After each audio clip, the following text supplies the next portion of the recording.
What's going on, guys? It's your boy Scrub here, back again with another video. Hope you guys are having a great day. I know I am, and today we're going to be taking a look at a Reddit thread where teachers talked about the weirdest students they've ever had. Obviously, talking about weird people is nothing new here to the channel, but I know you guys have been really enjoying these lately, so I figured I'd toss another one out there for y'all to enjoy, and yeah, without further ado, sit back, relax, and enjoy some wild stories, and let's get into it. On Discord to celebrate.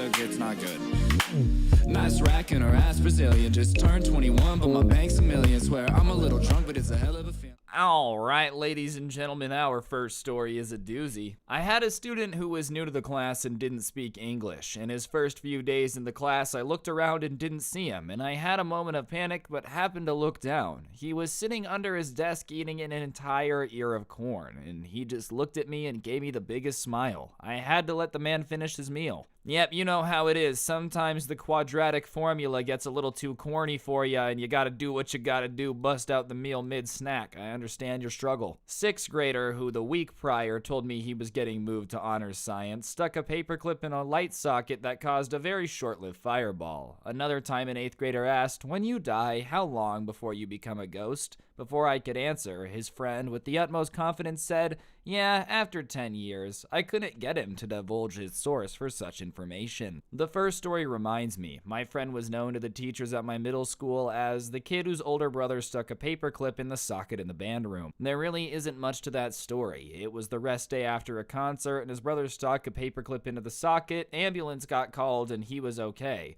I never got a clear answer as to why he did it, probably because middle schoolers are dumb. But at the beginning of both years of middle school, the teacher who would go down the class roster would pause at his name and go, "Is your brother the one who tried to electrocute himself in the band room?" And the band teacher just told him that the sockets are off limits for him because of his brother. Well, that seems a little bit unfair. Hey kid, you don't get any electricity because your brother is a moron. It's not his fault that his brother decided to shove paper clips into a light socket. The least you could do is let him show you that he knows how to use it. Let the parents redeem themselves. As a student, the strangest thing I've ever seen from a teacher was in my 8th grade science class. This lady always had the blinds closed and cabinets locked, and we got this sub who looked like he was 20, and he asked us why it said on all the teacher's notes to not open the windows and cabinets under any circumstances. We all told him he didn't know, so we went to open the windows under the blinds, and they were covered with pitch black paper that she taped over the windows. Inside, all the cabinets were empty, and after that, all the kids started questioning what her motives were for that, and if she was a vampire. Never have caught such a weird vibe as her before. She has to be a vampire, right? Like, that's the only logical explanation as to why somebody would butcher paper out their windows in the middle of a classroom and tell everybody, "Don't you dare show me the sunlight." She's just lucky the bodies she had hidden in the cabinet were gone. My boss was printing out photos of all of us to put up on a staff board and accidentally printed one that was way too large, and I asked if any of the kids wanted it, and one of the kindergartners raised his hand, and I gave it to him and forgot about it. Weeks later, he wasn't able to fit something into his backpack due to everything being crammed in there, and the first thing I did was have him take everything out of his backpack so we could start over. He starts pulling out all these wrinkled drawings, bent folders, and everything else he had stuffed in there. And then he pulls out my headshot in pristine condition without a wrinkle on it. He lays it on the ground, smooths it out, shoves everything back in his backpack haphazardly, and carefully places my picture in the backpack. It was so weird but funny, and my boss and I still laugh about it to this day. Honestly, this is the beginning of a cult, bro. You've just got some kid walking around with a picture of your face that he treats like it's God sent. That's exactly how cults start. Everybody be on the lookout for when this guy has an army of 5-year-olds following him around. Why must I only pick one? I honestly love this story. I had the kids sitting on the rug completely silent while I was writing the morning message. Out of nowhere, one of my students yells, "Ride that bitch." I was crying, trying so hard not to laugh. I called his mom later and had to repeat what he said without laughing, and she said, "Where did he learn that? I'm married to a woman. Why are you asking me? I have no idea. I have 50 more stories, but that one always makes me smile." Homie really just decided to blurt out the last thing he heard, like on the radio before he hopped out of the car listening to the Flo Rida song. Not super stranger out there, but I have one from my substitute teaching days. The second grader straight up pulls a Nintendo DS out and starts playing Pokemon Platinum in the middle of math time. I mean, I get it, I'd rather be playing Pokemon, but still. Years later, I think about the balls on that kid, and he never even tried to hide it, had the volume up and all, and he seemed perplexed as to why what he was doing was a problem. You know the kid's a savage if he pulled out the DS mid-lesson with the sound on. Homie had no regard for his life or others. He really just said,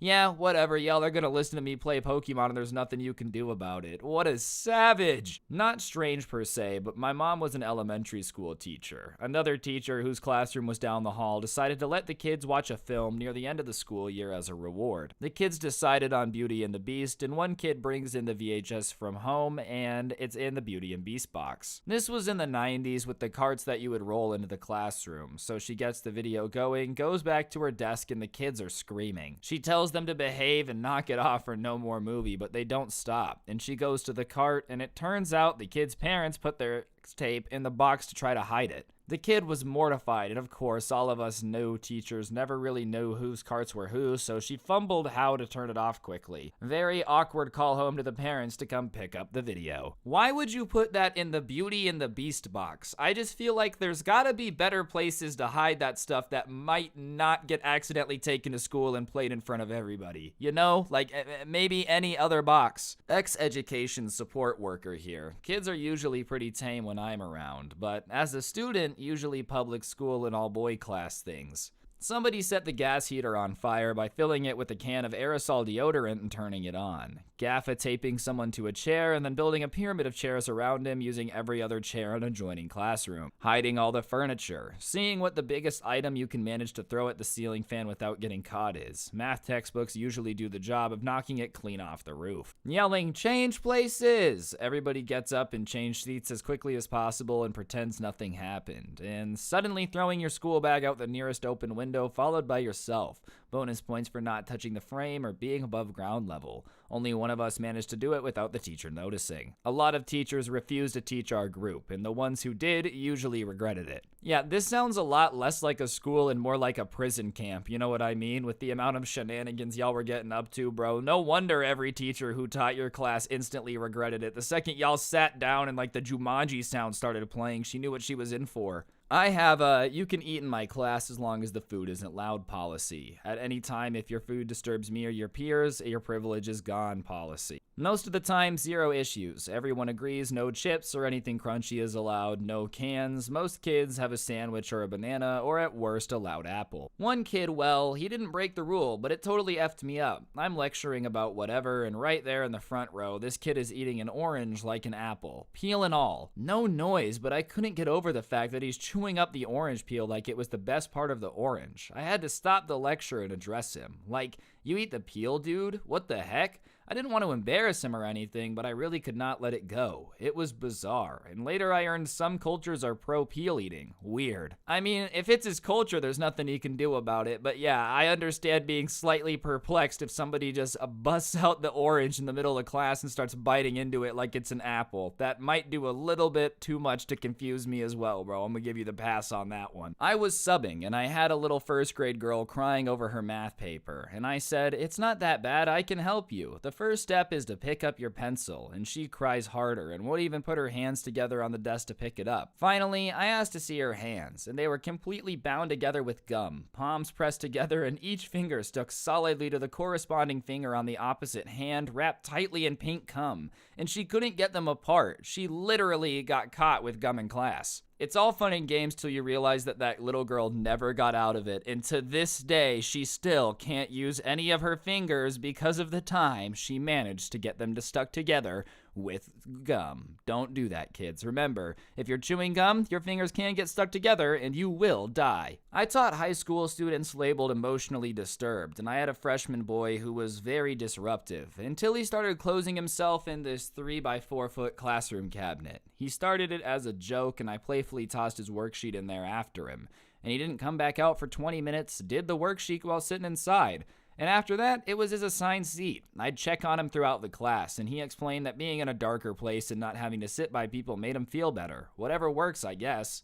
Honestly, if the kid was mad disruptive before and just letting him sit in a cabinet was all it took for him to be quiet and shut up and let you do everything else you needed to do, there's really no harm, no foul. If he's happy, then it shouldn't matter, right? That had to have been an awkward conversation if anyone ever came in, though. Like when they had the observers in the classroom, he just gets into the cabinet and is like, yeah, this is my spot. And you have to explain to your boss why you have a student who does nothing but sit in the cabinet in the corner like a dejected little, I don't know, something that's dejected.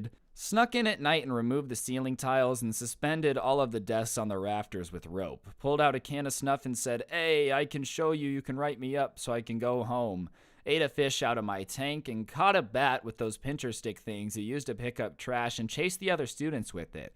I teach high school science. Bro, it sounds like, once again, you're kind of teaching at a place for people that definitely should not be allowed near society, bro. How do you even have the FPS skills to snipe a bat out of the air with a trash grabber? That seems incredibly complex and hard to do. You know how it is. I just take the thing, grab the bat, and then I chase the kids with it. It's a good time. Anyways, guys, that's gonna do it for the video. Hopefully you enjoyed. If you did, please be sure to press the like button. Let me know in the comments section down below what you thought. It would be much appreciated. And if you're new, subscribe and be sure to turn on those notifications so you never miss another post. If you guys want more content, I do have a podcast called the SKUFFED. You can find a link to that in the description down below. No pressure, though. And if you like the intro song, a link to it on Spotify is also down in the description. And yeah, last but certainly not least, we gotta go ahead and give the members a shout out. If you want a member shout out, all you gotta do is click the join button next to subscribe down there. You get a verified check mark next to your name and a shout out at the end of every video. So yeah, without further ado, let's give a big shout out to Cosmic Ramen, Christian, Candy Rose, Taco Man, Caveman Blank, Jacob, Eli Garrett, Sam Brody, Ultra Radish, Raymond, Michael Savage, Pepe the Gamer, Bullseye Ben, Michael Harris, Cyrus, Nick, Hex, Philip, Flofty, Kanye, Wiro, Lackey, Hallspy, Caden, Jinx, Carrot, Calvin, Kinsta, Franklin, Random Bot, Rose, Zach, Bobbin, Trash McGee, Toasty, Ansel, Tom, Knees, Duts, Kim, Home Gang, Dashy Boy, DJ Legend, Antug, Alex, Tendons, Coleman, Typical Panda, Master Milks, Aaron Love Scrubs, William Dubois, Rosento, Mackenzie, Geo, Pwaz, Jellybean, Woofles, Benedict D, Brandon, Flawed Phoenix, Dylan Chungus, Unreal Decoy, Sebastian Bees, Johnny Dude, Cosmic Ramen, Fabulously Terrifying, Chandler Lewis, Ryuki, and Why So Blurry. Thank you all so much for being members. Don't get anyone pregnant. If you do, make sure they're hot, and I'll see you guys next time. I'm out. Peace.